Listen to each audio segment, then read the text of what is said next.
स्वागत है आपका हमारे YouTube channel GK crazy dose dose पे। इससे पहले पिछले वीडियो में हमने आपको महात्मा गांधी द्वारा जितने भी स्थानीय आंदोलन थे, जैसे कि चंपारण आंदोलन, खेरा आंदोलन, अहमदाबाद के मिल मजदूर आंदोलन, इन खिलाफत आंदोलन, इन सब के बारे में हम लोग आपको पढ़ा चुका हूँ।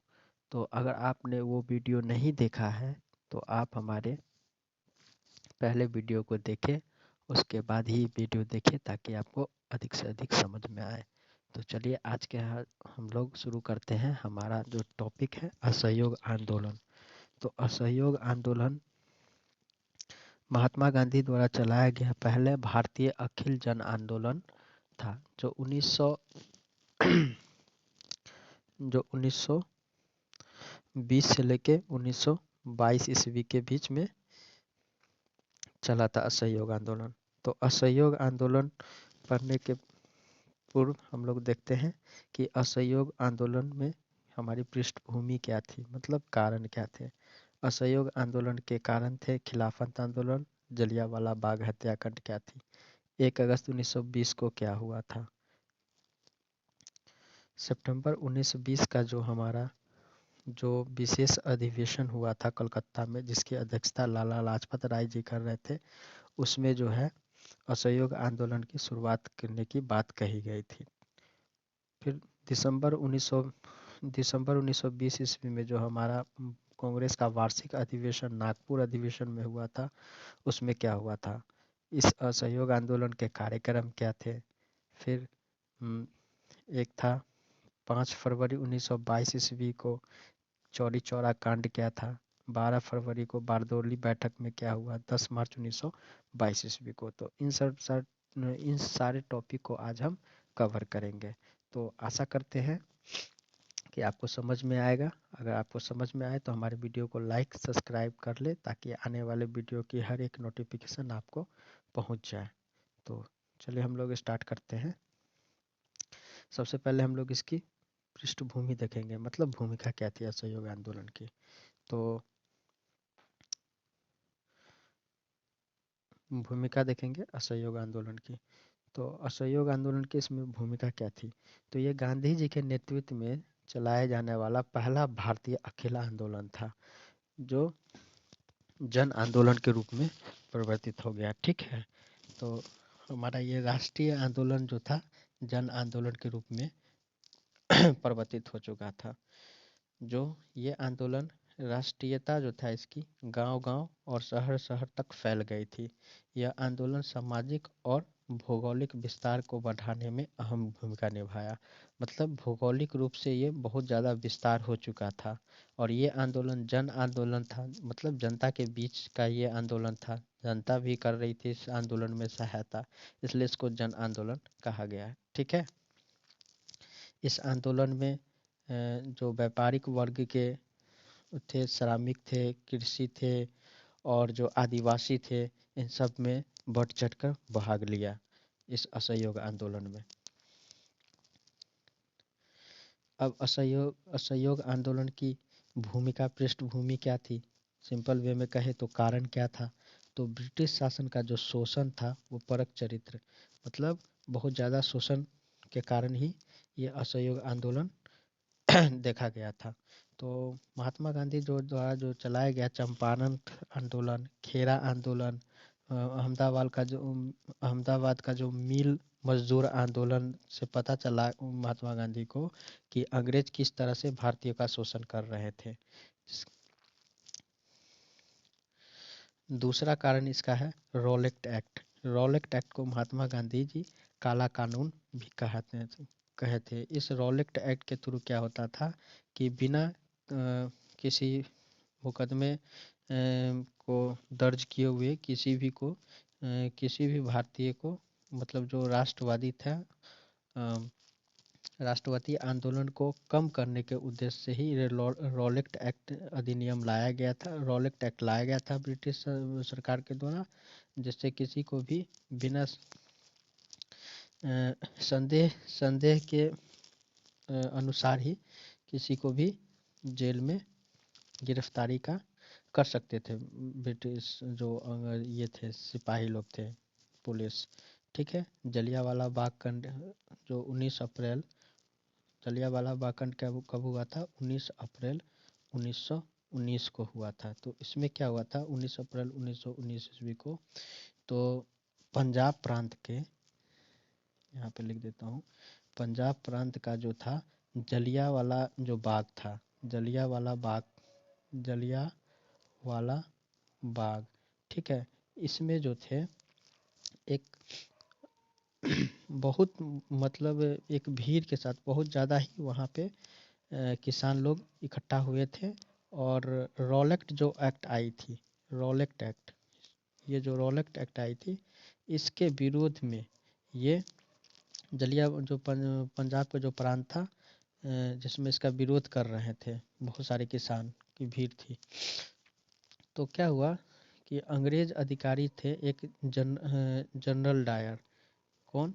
तो जनरल डायर, जनरल डायर के आदेश पे ही उन भीड़ पे क्या हुआ, गोली चलाने की आदेश दिया गया, जिसमें 1200 किसान की जान चले गई।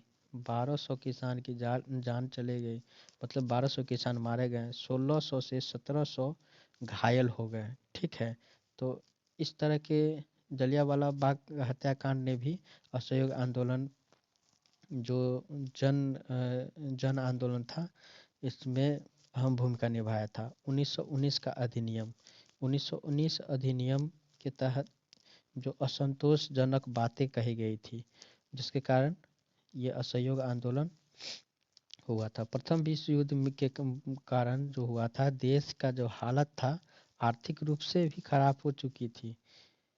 ठीक है, खिलाफत आंदोलन जो था आंशिक रूप से असहयोग आंदोलन को जन्म दिया था।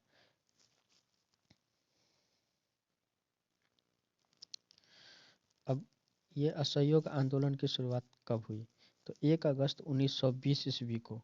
ठीक है, 1 अगस्त 1920 ईस्वी को महात्मा गांधी द्वारा असहयोग आंदोलन की घोषणा कर दिया जाता है। ठीक है, और ये खिलाफत के मन से ये घोषणा करते हैं महात्मा गांधी जी। और अगर ये घोषणा करते हैं कि अगर खिलाफत आंदोलन के मन से ये बोलते हैं कि अगर खिलाफत आंदोलन को अगर सक्सेस नहीं होगा, तो बात अगर नहीं मानी, तो हम लोग असहयोग आंदोलन शुरू कर देंगे। 1 अगस्त 1920 का एक महत्वपूर्ण घटना हम लोग याद रखेंगे कि 1 अगस्त 1920 को बाल गंगाधर तिलक की मृत्यु हो जाती है, और इन्हीं के नाम पे क्या होता है, तिलक फंड शुरू किया गया था। ठीक है, जिसमें 6 माह के अंदर ही 1 करोड़ रुपए जमा हो चुके थे। ठीक है, अब देखिए सितंबर सप- सितंबर 1920 ईस्वी को, सितंबर 1920 ईस्वी को क्या हुआ था, कोलकाता में, सितंबर 1920 ईस्वी को कोलकाता में एक अधिवेशन बुलाया गया, विशेष अधिवेशन बुलाया गया था, जिसकी अध्यक्षता जो थे लाला लाजपत राय जी कर रहे थे। ठीक है, इस अधिवेशन में क्या हुआ था, असहयोग आंदोलन को शुरू करने की बात कही गई थी। और ये जो असहयोग आंदोलन किस आधार पे रखे गए थे, तो पंजाब मुद्दा पे रखा गया था, जो जलियांवाला बाग कांड हत्याकांड हुआ था उस पे। ठीक है, खिलाफत के मुद्दा पे ये बात रही थी कि हिंदू मुस्लिम की एकता का उद्देश्य भी रखा गया था खिलाफत आंदोलन के थ्रू। ठीक है, दिसंबर 1920 में क्या हुआ, दिसंबर 1920 में कांग्रेस का क्या होता है, वार्षिक अधिवेशन किया गया। वार्षिक अधिवेशन नागपुर में करते हैं। ठीक है, नागपुर में इसकी अध्यक्षता विजय राघवाचारी ने किया था, सी विजय राघवाचारी ने किया था। इस अधिवेशन में कांग्रेस ने असहयोग आंदोलन के मतलब पूर्ण रूप से क्या किया था, पारित कर दिया हुआ था, जिनके प्रमुख 3 बातें थी। तो वो 3 सी बातें क्या थी, तो पंजाब मुद्दा, जलियांवाला बाग हत्याकांड के बारे में, खिलाफत आंदोलन और सावधानी के बारे में थी। खिलाफत आंदोलन के बारे में मैंने अपने पिछले वीडियो में आपको बहुत डिटेल में बता चुका हूँ, तो आप पिछले वीडियो देख सकते हैं। अब गांधी द्वारा जो था, गांधी जी द्वारा आंदोलन की शुरुआत कैसी होती है, तो देखिए गांधी जी आंदोलन की शुरुआत कैसे करते हैं। तो नागपुर का जो हुआ था अधिवेशन दिसंबर 1920 में, दिसंबर 1920 में नागपुर अधिवेशन में गांधी जी ये घोषणा करते हैं कि 1 साल के भीतर हम लोग को क्या हो जाएगा, स्वराज की प्राप्ति हो जाएगी। ठीक है। और जब गांधी जी 9 जनवरी 9 जनवरी 1915 को साउथ अफ्रीका से भारत लौटते हैं, तो उस समय दौर रहता है प्रथम विश्व युद्ध का, जो 1914 से लेके 1918 के बीच, और 1915 में गांधी जी भारत आ जाते हैं साउथ अफ्रीका से। ठीक है। तो इस समय जो देश की स्थिति थी वो प्रथम विश्व युद्ध की स्थिति थी। इसमें गांधी जी ने भारतीयों को ब्रिटिश की मदद करने के लिए प्रेरित करते हैं, क्योंकि कहीं ना कहीं गांधी जी का मानना था कि अगर हम लोग ब्रिटिश का सहायता करेंगे तो बदले में ब्रिटिश हमारे भलाई के लिए कुछ करेंगे। ठीक है। तो गांधी जी के इस सहयोग के कारण ब्रिटिश सरकार उनको केसरे हिंद की उपाधि दिया था, केसरे हिंद की उपाधि। और ये जब असहयोग आंदोलन जब की शुरुआत करते हैं गांधी जी, तो सेकेंड नंबर पे जो है स्वराज की प्राप्ति के अनुसार, स्वराज की प्राप्ति के लिए जो ब्रिटिश सरकार द्वारा जो दिया गया उपाधि था केसरे हिंद, उसका त्याग कर देते हैं। अब इनको देख के बहुत सारे नेता ने भी अपनी उपाधि का क्या कर दिया, त्याग कर दिया। बहुत सारे वकील को जो सम्मान दिए गए थे उन्होंने भी क्या किया, अपने सम्मान का त्याग कर दिया गया। जैसे कि एक घनश्याम दास बिड़ला ने राय बहादुर की उपाधि को त्याग दिया था है। और बहुत सारे वकील थे जिसने वकालत को छोड़ दिया, छात्रों ने स्कूल छोड़ दिया, कॉलेज छोड़ दिया। असहयोग करने की बात रखी गई थी महात्मा गांधी द्वारा, जिसमें ब्रिटिश सरकार का सहयोग न करने की बात कही थी कि हम लोग ब्रिटिश सरकार का सहयोग नहीं करेंगे। बहुत सारे श्रमिकों ने अंग्रेज का सामान उठाना बंद कर दिया था। तो इस तरह से हम लोग अंग्रेज के खिलाफ असहयोग करके ये आंदोलन गांधी जी ने चलाया था। ठीक है। असहयोग आंदोलन के कार्यक्रम को देखते हैं। तो असहयोग आंदोलन के कार्यक्रम क्या थे। तो असहयोग आंदोलन के अगर कार्यक्रम को देखा गया तो एक सकारात्मक कार्य थे और एक नकारात्मक कार्य थे। यहाँ पे सकारात्मक और नकारात्मक, नकारात्मक का मतलब नेगेटिव भी नहीं है, इसमें पॉजिटिव ही समझिए। दोनों का इंटेंशन एक ही था। पहला सकारात्मक कार्य में देखेंगे तो हिंदू मुस्लिम की एकता की बात कही गई थी। मतलब हिंदू मुस्लिम में एकता की बात में, मतलब हिंदू मुस्लिम मिलके ही ये आंदोलन को चलाएंगे। जो खिलाफत आंदोलन था, जो खिलाफत आंदोलन और असहयोग आंदोलन में महात्मा गांधी का ये मानना था कि अगर दोनों संप्रदाय के लोग अगर मिल के आंदोलन करेंगे तो जल्दी हम लोग को स्वराज की प्राप्ति हो जाएगी। लेकिन आपको जैसे पता है 1924 ईस्वी में तुर्की में कमल पाशा के नेतृत्व में कमल पाशा के नेतृत्व में जो था खलीफा पद का अंत कर दिया गया, जिस कारण से खिलाफत आंदोलन स्वतः ही समाप्त हो गया था। दूसरा है अस्पृश्यता विरोधी, मतलब छुआछूत के विरुद्ध भी आंदोलन चलाया गया था महात्मा गांधी द्वारा। स्वदेशी पे बल, मतलब खुद के वस्तु, मतलब देश की जितनी भी सारी वस्तु का जो उत्पादन होता था उस पे ही निर्भर रहना है। जैसे कि चरखा काट के सूती वस्त्र, चरखा काटना, सूती वस्त्र और खादी वस्त्र, ये सब पे जोर दिया गया था। ठीक है। महात्मा गांधी चरखा काटने के प्रेरणा देते थे। ठीक है। अब कुछ नकारात्मक कार्य है जिसमें सरकारी स्कूल कॉलेज का बहिष्कार कर, बहुत सारे छात्रों ने क्या किया, सरकारी स्कूल और कॉलेज को बहिष्कार कर दिया। चुनाव का बहिष्कार, ये चुनाव का बहिष्कार क्योंकि 1919 के अधिनियम में 1919 के अधिनियम के थ्रू, मतलब इसी के अधिनियम जो था 1919 के अधिनियम में 1923 ईस्वी में क्या होने वाला था, चुनाव होने वाला था। तो इस चुनाव का क्या करना उन्होंने कहा कि चुनाव का बहिष्कार कर देना चाहिए, विधानमंडल का बहिष्कार कर देना चाहिए, विदेशी वस्त्र का बहिष्कार करना चाहिए, उपाधियों एवं सम्मान का बहिष्कार कर देना चाहिए, भू राजस्व कर न देना। ठीक है, इन सब चीज़ से हम लोग क्या करेंगे, ब्रिटिश सरकार का असहयोग करेंगे, मतलब उसके कार्यों में सहयोग नहीं, क्योंकि ये जितने सारे थे वो ब्रिटिश सरकार द्वारा किए गए कार्य थे जिसमें हम लोग उनका असहयोग करेंगे, सहयोग न करेंगे। कहीं ना कहीं हम लोग ब्रिटिश सरकार को ये जताना चाह रहे थे कि हम आपके जो लाए गए जो है जितने भी कार्य इससे खुश नहीं है। ठीक है, तो आगे चलते हैं।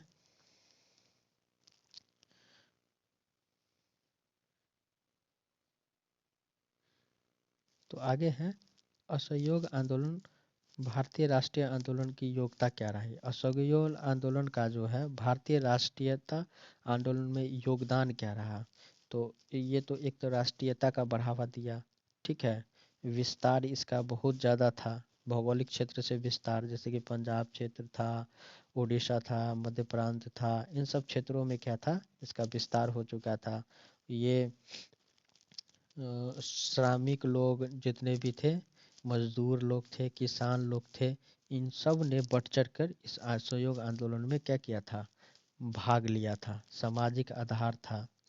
ठीक है, सामाजिक आधार का मतलब था इसमें व्यापारिक लोग ने भी भाग लिया, श्रमिक लोग ने, किसान लोग ने और आदिवासी जो वर्ग के लोग थे उन्होंने भी भाग लिया, ब्रिटिश सत्ता का विरोध किया, एक राजनीतिक तौर पे किया और आर्थिक तौर, दोनों क्षेत्रों में इन्होंने जमकर विरोध किया ब्रिटिश सरकार का।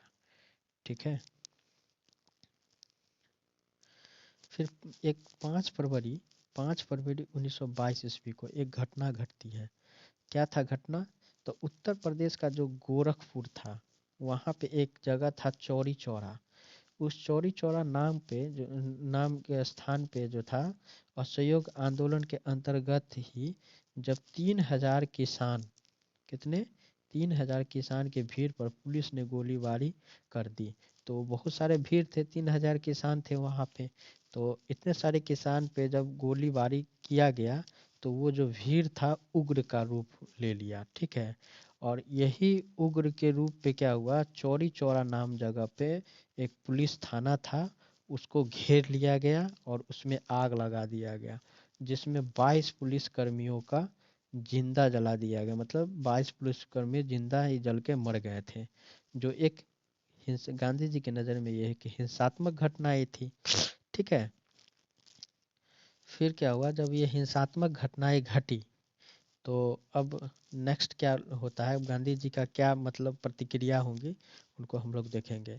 जब 12 फरवरी 1922 ईस्वी को, कब, 12 फरवरी 1922 ईस्वी को चौरी चौरा कांड कि हिंसात्मक घटना से गांधी जी बहुत क्या हुआ, दुखी होंगे, क्योंकि गांधी जी हमेशा अहिंसा के पुजारी थे।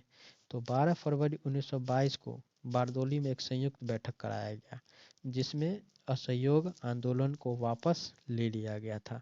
अब जब ये असहयोग आंदोलन वापस लिए गए थे तो बहुत सारे जनता नाराज भी हुए थे, जिसमें नेहरू जी बोलते हैं, नेहरू जी का कहना था कि अगर मान लीजिए कन्याकुमारी के गांव में, कन्याकुमारी के गांव में अगर कहीं हिंसा होता है तो उसकी सजा हिमालय क्षेत्र के क्षेत्रवासियों को क्यों दिया जाए, हिमालय में रहने वाले, मतलब जम्मू कश्मीर में रहने वाले को सजा क्यों दिया गया। सुभाष चंद्र बोस बोले कि यह आंदोलन जब वापस ले लिया गया जब ये अपने चरम सीमा पे था, तो यह एक दुर्भाग्य है, हमारे भारतीय के लिए एक दुर्भाग्य है। तो ऐसे ऐसे प्रतिक्रियाएं नेताओं द्वारा दिया गया। लाला लाजपत राय भी जेल में थे तो उन्होंने भी कहा था कि एक छोटी सी गलती के लिए पूरे देश को सजा देना ठीक बात नहीं है। ठीक है, तो बहुत सारे इससे क्या हुआ, कहीं ना कहीं गांधी जी का जो रेपुटेशन बना हुआ था उसमें कमी आई, जनता लोग भी असंतोष थे क्योंकि ये जन आंदोलन था। ठीक है, यह इस आंदोलन में कहीं ना कहीं गांधी जी की पॉपुलैरिटी घटी। ठीक है, फिर नेक्स्ट घटना क्या होता है, 10 मार्च 1922 ईस्वी को, 10 मार्च 1922 ईस्वी को ब्रिटिश जब देखते हैं कि असहयोग आंदोलन महात्मा गांधी द्वारा ले लिया गया है 10 मार्च 1922 ईस्वी को, तो सरकार इसका क्या करते हैं, फायदा उठाते हैं और गांधी जी पे बहुत सारे आरोप लगाकर उन्हें जेल में डाल दिया। ठीक है, जेल में डाल दिया और उसको 6 वर्ष की सजा हुई। अब इन 6 वर्ष की सजा हुई, लेकिन गांधी जी का जो खराब स्वास्थ्य के कारण उनको 1924 ईस्वी में 5 फरवरी 1924 ईस्वी में क्या कर दिया गया, छोड़ दिया गया था। ठीक है, असहयोग आंदोलन की वापसी पर क्या प्रतिक्रिया हुई, तो देखिए मैंने आपको पहले बता दिया था कि असहयोग आंदोलन पे दो प्रतिक्रिया होती है, एक सकारात्मक प्रतिक्रिया, एक नकारात्मक प्रतिक्रिया। जो नकारात्मक प्रतिक्रिया जो होते हैं एक्चुअली में वो गांधी विरोधी होते हैं, मतलब गांधी के जो असहयोग आंदोलन ले लिए थे वापस, उनके विरोध में जो व्यक्ति बोलने वाले हैं उन्हीं को नकारात्मक प्रतिक्रिया, वो ही तो नकारात्मक प्रतिक्रिया देंगे। और सकारात्मक जो गांधीवादी होंगे, जो गांधी के पक्ष में होंगे वही होंगे, क्योंकि इस समय गांधी जी तो जेल में थे और गांधी जी के जो पक्ष में हो गांधीवादी जो व्यक्ति होंगे वही सकारात्मक प्रतिक्रिया देंगे, और जो गांधी के जो विरोध में बोले उनको गांधी विरोधी बोला गया था। ठीक है, तो गांधी विरोधी में 3 नेता प्रमुख थे। गांधी विरोधी में हम लोग देख लेंगे 3 नेता प्रमुख थे, CR दास, मोतीलाल नेहरू। देखिए CR दास और मोतीलाल नेहरू, इनका कहना था कि गांधी जी ने घोषणा किया था। अब बताइए घोषणा कब किया था और कौन से अधिवेशन में, तो गांधी जी दिसंबर 1920 में, कब, दिसंबर 1920 में कांग्रेस का जो वार्षिक अधिवेशन नागपुर में हुआ था, नागपुर अधिवेशन में कह दिए थे कि 1 साल के अंदर हम लोग क्या कर लेंगे, स्वराज की प्राप्ति करने का वादा कर दिए थे। ठीक है, जिसमें जनता, और जब ये आंदोलन वापस लिया गया तो जनता में एक निराशा उत्पन्न हो गई थी। ठीक है, अब देखिए असहयोग आंदोलन बहुत मतलब भौगोलिक क्षेत्र पे बढ़ गया था। ठीक है, जिस आंदोलन के बढ़ने के तत्पश्चात बहुत सारे इस आंदोलन में क्या हुआ था, छात्रों ने क्या किया था, कॉलेज छोड़ दिया था, स्कूल छोड़ दिया था, वकालत छोड़ दिया था, वकीलों ने श्रमिक ने अंग्रेज का सामान उठाना बंद कर दिया था। तो इन सब के भविष्य पर प्रश्न चिन्ह लग गया था। ठीक है, और ब्रिटिश, और उनका कहना था, इनका तीसरा तथ्य था कि ये जो चौरी चौरा कांड हुआ था, चौरी चौरा कांड 5 फरवरी 1920 में चौरी चौरा कांड जो हुआ था, चौरी चौरा कांड, चौरी चौरा कांड उत्तर प्रदेश के गोरखपुर, उत्तर प्रदेश के गोरखपुर नाम का एक जगह था चौरी चौरा, वहीं पे ये कांड हुआ था। तो उनका कहना था ब्रिटिश हिंसा के सामने ये कुछ नहीं थी, मतलब ब्रिटिश हम लोग का जिस प्रकार से शोषण कर रहे थे, उन शोषण और ब्रिटिश का जो हिंसा कर रहे थे भारतीयों के ऊपर, उस हिंसा के सामने ये चौरी चौरा कांड कुछ नहीं था। ठीक है, ये गांधी विरोधी जी का तथ्य, अपने तथ्य रखें, अपना जो भी था स्टेटमेंट वो रखें। फिर इनका जो गांधी जो गांधी जी के सपोर्टर थे, ठीक है, उन्होंने क्या कहा चलिए देखते हैं। तो गांधी जी के सपोर्टर में कौन थे, तो गांधी जी के सपोर्टर में सरदार वल्लभ भाई पटेल थे, राजेंद्र प्रसाद थे, सी राम गोपालचारी थे। ठीक है, तो इनका कहना था कि ये गांधी जी के अहिंसात्मक राजनीति का हिंसा अर्थात संघर्ष विराम संघर्ष, मतलब ये जो था गांधी जी का असहयोग आंदोलन वापस लेने का इन्होंने एक तर्क दिया कि ये एक गांधी जी का जो अहिंसात्मक जो था राजनीति का एक हिस्सा था। और गांधी जी हमेशा क्या करते थे, मतलब गांधी जी की नीति थी संघर्ष विराम संघर्ष की, मतलब फिर पहले संघर्ष करो फिर विराम करो फिर संघर्ष करो, मतलब उनका मानना था कि अहिंसात्मक जितना भी आंदोलन है वो काफ़ी लंबे समय तक नहीं चल सकता है, जिसके कारण गांधी जी ने एक नीति अपनाई थी संघर्ष विराम संघर्ष की। ठीक है, तो ये तथ्य अपने गांधीवादियों ने रखा। दूसरा था ब्रिटिश इस हिंसा को आधार बनाकर एक बड़ी हिंसा को अंजाम दे सकते थे, ये गांधीवादी जी का दूसरा तथ्य था। ठीक है, अब नेक्स्ट ठीक।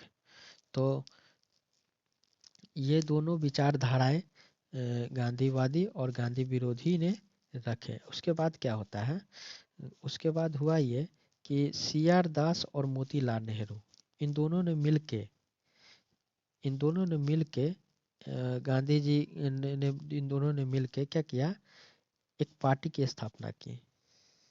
एक पार्टी की स्थापना की जिसको स्वराज पार्टी के नाम से जानते हैं, स्वराज पार्टी। ठीक है, इस स्वराज पार्टी के नाम से हम लोग जानते हैं। तो इस स्वराज पार्टी में क्या हुआ था, बेसिकली क्या था, 1919 का जो अधिनियम आया था, तो 1919 के अधिनियम में चुनाव लड़ने की बात, 1923 ईस्वी में जो चुनाव होने वाला था प्रांतीय स्तर पे और केंद्रीय स्तर पे, तो उस चुनाव में जो गांधीवादी थे वो गांधी जी तो हमेशा चुनाव के क्या किए, बहिष्कार ही किए।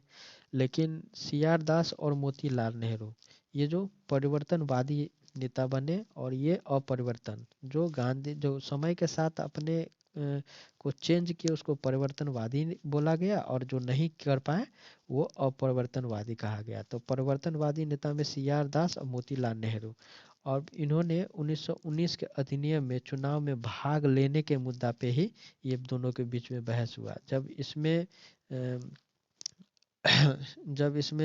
सी आर दास, जब कांग्रेस अधिवेशन होता है तो सी आर दास अध्यक्षता जब करते हैं तो उसमें चुनाव लड़ने की बात बोले।